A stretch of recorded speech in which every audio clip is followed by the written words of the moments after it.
శ్రీ గురుభ్యో నమః. నేను మీ ఉళ్ళగంటి హనుమత్ శర్మను. మరి ముందుగా ఇప్పుడు ప్రస్తుతం అందరికీ కూడా ఆలోచనలో ఉన్నది, చాలామంది ఆలోచనలో వెళ్తుంది ఏమిటంటే ఈ యొక్క షష్టగ్రహ కూటమి. ఈ షష్టగ్రహ కూటమి ఎప్పుడు ఏర్పడుతుంది, మరి వాటి వల్ల ఈ యొక్క మేషరాశి నుంచి మీనరాశి వారి వరకు వారి యొక్క ఫలితాలు, అంటే వాటి వల్ల వచ్చేటువంటి ఇబ్బందులు ఏమిటి, ఏ విధంగా ఉన్నాయో మనం తెలుసుకుందామండి. ఈ యొక్క షష్టగ్రహ కూటమి వచ్చేసేసి మనకి మార్చి 30వ తారీఖు 2025 అంటే మనకి ఉగాది రోజునాడు, శ్రీ విశ్వావసు నామ సంవత్సరం రోజునాడు మనకి ఈ యొక్క మీనరాశిలో షష్టగ్రహ కూటమి అనేది ఏర్పడుతుందండి. ఈ షష్టగ్రహ కూటమిలో వచ్చేసేసి ముందుగా సూర్యుడు, చంద్రుడు, బుధుడు, శుక్రుడు, శని, రాహువు కూడా అందరూ కలిపి ఈ యొక్క మీనరాశిలో వారు వస్తున్నారు. ఆ సమయంలో మరి యావత్తు ప్రపంచంలో కూడా కొన్ని చిన్న చిన్న ఇబ్బందులతో కూడుకున్న వాతావరణంగా కూడా నిల్చుందని చెప్పాలి. ముఖ్యంగా సూర్యుడు వచ్చేసేసి రాజకీయాలు, బాగా గుర్తుంచుకోండి, రాజకీయ ఆధిపత్యానికి కొన్ని దేశాలు యుద్ధాలు ప్రకటించడం కానీ, అదేవిధంగా కొన్ని రాజకీయవేత్తలు కూడా వారి యొక్క ఎత్తుగడలు అనేవి తీసుకొని రాజకీయ హోదాను పొందడానికి అని చెప్పేసి వారు ఉంటారండి. అదేవిధంగా చంద్రుడు వచ్చేసి మనస్కారకుడు కాబట్టి కొంచెం మానసికంగా కూడా చాలామందికి, అంటే కొన్ని విషయాల్లో చెప్పుకోలేని విషయాలలో కూడా చాలామంది కూడా మానసికంగా కూడా చాలా ఇబ్బంది పడుతూ ఉంటారు. అదేవిధంగా బుధుడు కూడా బుద్ధిహీనుడు అవ్వడంతో కొంచెం ఈ యొక్క బుధుడికి మెయిన్కి సంబంధించి ఏమిటంటే ఏ ఆలోచన, అంటే ఏ యొక్క డిసిషన్ తీసుకోవాలన్నా కూడా 1కి 10 సార్లు ఆలోచించుకొని కొన్ని నిర్ణయాలు తీసుకోవడం వల్ల, అదేవిధంగా కొన్ని తప్పుడు నిర్ణయాలు తీసుకోవడం, వీటి వల్ల కొన్ని ఇబ్బందులు వచ్చే అవకాశాలు ఎక్కువగా ఉన్నాయి. అదేవిధంగా శుక్రుడు వచ్చేసి మరి భార్యాభర్తల మధ్య అన్యోన్యత తక్కువ అయిపోవడం, అదేవిధంగా సంఘంలో కొంతమంది ఉన్నటువంటి వారి యొక్క మరి ఉన్నటువంటి కొంతమంది కొన్ని ఇబ్బందులు ఎదుర్కోవడం అనేది కూడా జరుగుతుందండి. శనీశ్వరుడు బాగా గుర్తుంచుకోండి, కాలక్రమేణా ఈ యొక్క యుద్ధాలకు చాలా ముఖ్యకారకుడు. ఈ యొక్క ఇప్పుడు దేశాల్లో కొన్ని యుద్ధాలు జరుగుతున్నాయి. అదేవిధంగా మరికొన్ని దేశాలతో ఇంకా యుద్ధాలు జరిగే అవకాశాలు అంటే ఎక్కువగా ఉన్నాయి. అంటే యుద్ధ వాతావరణం అనేది కూడా కొంచెం ఎక్కువగా కనిపిస్తుందండి. రాహు అదేవిధంగా ఆరోగ్యరీత్యా చాలా ఇబ్బందులు గురి చేసే అవకాశాలు ఎక్కువగా ఉన్నాయి. అంటే అంతకుముందు 2019వ సంవత్సరంలో మనకి ఈ యొక్క కరోనా వైరస్ అనేది ఏ విధంగా అయితే వచ్చిందో, ఇప్పుడు అదేవిధంగా ఈ యొక్క మరి 2025వ సంవత్సరంలో ఈ యొక్క షష్టగ్రహ కూటమి వల్ల ఈ యొక్క 12 రాశులు, అంటే మేషరాశి నుంచి మీన రాశి వారి వరకు వారి యొక్క షష్టగ్రహ కూటమి ఏర్పడడం వల్ల వారికి ఏవైనటువంటి ఫలితాలు వస్తాయో, అంటే వారికి జరిగే కొన్ని ఇబ్బందులు కానీ ఏవైనా సరే ఒకసారి మనం వాటి గురించి తెలుసుకుందామండి. ఈ యొక్క షష్టగ్రహ కూటమి మరి మీన రాశిలో ఏర్పడడం వల్ల మరి ఈ యొక్క తులారాశి వారికి వారి యొక్క ఫలితాలు ఏ విధంగా ఉన్నాయో తెలుసుకుందామండి. ఈ తులారాశి నుంచి మనకి షష్టగ్రహ అంటే మీనరాశి చూసుకుంటే 6వ స్థానము. 6వ స్థానం అంటే తులారాశి నుంచి 6వ స్థానంలో మనకి షష్టగ్రహ కూటమి ఏర్పడటం వల్ల ఈ యొక్క తులారాశి వారికి చాలా మంచిదనే చెప్పాలి. వారికి ఈ యొక్క షష్టగ్రహ కూటమి ఏర్పడడం వల్ల కొంచెం మిశ్రమ ఫలితాలుగా ఉన్నాయి. అదేవిధంగా ఎక్కువగా మంచిగానే ఉంటుందండి. ముఖ్యంగా వీరికి ఏ పని తలపెట్టినా కూడా అన్నింట విజయం ఉంటుంది. భార్యాభర్తల మధ్య మంచి సఖ్యత ఉంటుంది. అదేవిధంగా సంతాన రీత్యా మంచి వార్తలు వినే అవకాశాలు చాలా ఎక్కువగా ఉన్నాయి. ఇక చెప్పాలి అంటే వీరికి మరి బంధువుల వల్ల కూడా చాలా మంచి జరిగే అవకాశాలు చాలా పుష్కలంగా ఉన్నాయి.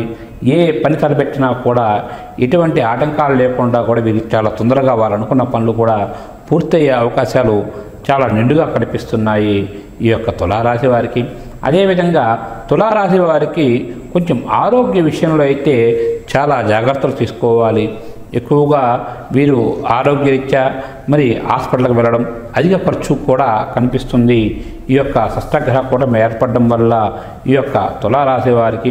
కాబట్టి ఆరోగ్య విషయంలో తులారాశి వారు ఎక్కడా కూడా కించిత్ అంటే కొంచెమైనా సరే ఎక్కడ నిర్లక్ష్యం చేయకుండా ఉంటే చాలా మంచిది. ఇక కొంత మేర ప్రమాదాలు కూడా కనిపిస్తున్నాయి కాబట్టి ఆ యొక్క ప్రయాణ సమయంలో కూడా తగు జాగ్రత్తలు తీసుకుంటే మీకు ఈ యొక్క తులారాశి వారికి కూడా అంతా మంచి జరుగుతుంది షష్టగ్రహ కూటమి వల్ల. అదేవిధంగా ఇక వీరికి పరిష్కారాలుగా వచ్చేసేసి ముఖ్యంగా ఈ యొక్క తులారాశి వారు ఈ షష్టగ్రహ కూటమి ఏర్పడిన తర్వాత వాటి వల్ల వచ్చే కొన్ని ఇబ్బందులు తొలగాలి అంటే ఆరోగ్యరీత్యా కొన్ని ఇబ్బందులు మీకు తొలగిపోవాలంటే ముఖ్యంగా సూర్య నమస్కారాలు చేసుకోవాలి. అదేవిధంగా వచ్చేసేసి సూర్య ఆరాధన అంటే ఆదివారం రోజు నాడు నవగ్రహాల్లో ఉన్నటువంటి ఆ యొక్క సూర్య భగవానుడికి పూజ చేసుకోవడము, అదేవిధంగా ఒక ఆదివారం రోజు నాడు ఆ యొక్క సూర్య నమస్కారాలు అనేవి చేస్తారు. అవి అదేవిధంగా ప్రతి నిత్యం కూడా మీకు చేతనైనంత వరకు కూడా ఆదిత్య హృదయ పారాయణం చేసుకుంటే మీకు ఈ యొక్క షష్టగ్రహ కూటమి వల్ల ఏర్పడేటువంటి కొన్ని ఇబ్బందులు, అదేవిధంగా ముఖ్యంగా ఆరోగ్యరీత్యా వచ్చే ఇబ్బందులన్నీ కూడా తొలగి మీకు చాలా మంచిగా ఉంటుంది. అదేవిధంగా చాలా మీకు మంచి జరిగే అవకాశాలు చాలా పుష్కలంగా ఉన్నాయి. కాబట్టి తప్పగా సూర్య నమస్కారాలు కానీ లేదా మరి ఆ యొక్క నవగ్రహాల్లో ఉన్నటువంటి సూర్య భగవానుడికి అర్చన కానీ లేదా ఆదిత్య హృదయం పారాయణం చేసుకుంటే మీకు అంతా మంచి జరుగుతుందండి. ఈ యొక్క షష్టగ్రహ కూటమి మనకి ఈ యొక్క మీనరాశిలో ఏర్పడడం వల్ల మరి వృషభ రాశి వారికి అంటే వృషభ రాశి నుంచి చూసుకుంటే మీనరాశి వారికి ఏకాదశ స్థానంలో మనకి షష్టగ్రహ కూటమి ఏర్పడింది. దీనివల్ల వృషభ రాశి వారికి చాలా మంచి జరుగుతుందండి. ముఖ్యంగా ఈ యొక్క వృషభ రాశి వారికి ఈ షష్టగ్రహ కూటమి వల్ల చాలా మంచి జరుగుతుంది. మరి వీరికి మరి సాహస నిర్ణయాలు తీసుకోవడంతో చాలా బాగా కలిసి వస్తుంది. ఆదాయం బాగుంటుంది, ఖర్చు కూడా చాలా తక్కువగా పెడతారు. ముఖ్యంగా మరి వీరికి కుటుంబ సౌఖ్యం బాగా గుర్తుంచుకోండి. కుటుంబంలో సౌఖ్యం, అదేవిధంగా భార్యాభర్తల మధ్య మంచి అన్యోన్యత ఉంటుంది. పిల్లల వల్ల మంచి వార్తలు వినే అవకాశాలు ఉన్నాయి. దైవ దర్శనాలు, తీర్థయాత్రలు చేస్తారు. కాకపోతే కొంచెం చిన్న చిన్న ఇబ్బందులతో ఉంటాయి. అటువంటి ఇబ్బందులన్నీ కూడా మిమ్మల్ని ఏమీ చేయవు. కానీ మీరు ఎంత ధైర్యంగా అయితే ముందడుగు వేస్తారో అంతే ధైర్యంగా మీకు ఈ యొక్క షష్టగ్రహ కూటమి ప్రభావం వల్ల మీరు అనుకున్న పనులు ధైర్యంగా ముందు అడుగు వేస్తే తప్పక విజయం మీకు తథ్యంగా ఉంటుంది. కాకపోతే కొంచెం చిన్న చిన్న మోసపూరితమైనటువంటి వాతావరణం కూడా కనిపిస్తుంది. కాబట్టి కొంతమంది వ్యక్తుల వల్ల మోసాలు జరిగే అవకాశాలు ఉన్నాయి. కాబట్టి కొంచెం జాగ్రత్తగా ఉండండి. అదేవిధంగా ఏవైనా సరే మరి మీరు ఒక నిర్ణయానికి కట్టుబడి ఉంటే ఆ నిర్ణయానికి కట్టుబడి ఉండండి. ఎందుకంటే మిమ్మల్ని ఏమరిచి మీరు ఒక పని అనుకుంటే అది పని మంచిది కాదు, అచ్చి రాదు, ఇంకో పని చేసుకోండి అనే విధంగా కూడా మిమ్మల్ని ఏమరిచి వేరే విధంగా కూడా మిమ్మల్ని కొంతమంది ఇబ్బంది పెట్టి వారు స్వలాభం కోసం అని చెప్పేసి మిమ్మల్ని ఇబ్బంది పెట్టే అవకాశాలు చాలా పుష్కలంగా కనిపిస్తున్నాయి. కాబట్టి కొంచెం అటువంటి వ్యక్తులతో కొంచెం దూరంగా ఉండండి. ఉండడం వల్ల మీకు చాలా మంచి జరుగుతుంది. కొన్ని విషయాలలో మీ నిర్ణయాలే మిమ్మల్ని ఆదుకునే విధంగా ఉంటాయి. కాబట్టి ఏదైనా సరే మీకు ఈ యొక్క షష్టగ్రహ కూటమి వల్ల మీకు ఏకాదశ స్థానంలో షష్టగ్రహ కూటమి ఏర్పడడం వల్ల మీకు చాలా మంచి జరుగుతుంది. కాకపోతే కొంచెం మానసికంగా చిన్న చిన్న ఇబ్బందులు అనేవి కనిపిస్తున్నాయి. కాబట్టి మీరు ముఖ్యంగా ఆ యొక్క షష్టగ్రహ కూటమి రోజు నాడు కానీ లేదా మరి ఈ యొక్క 40 రోజుల్లోపు 40 రోజుల్లోపు మీరు ఏ రోజైనా సరే బాగా గుర్తుంచుకోండి.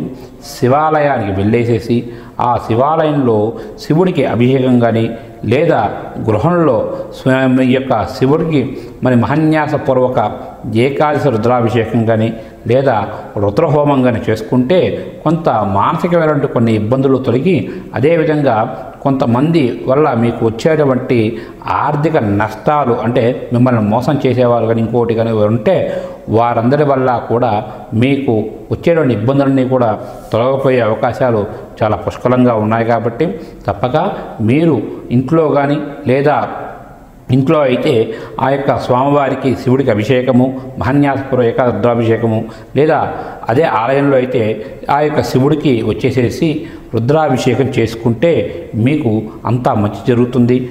శుభస్య శీఘ్రం.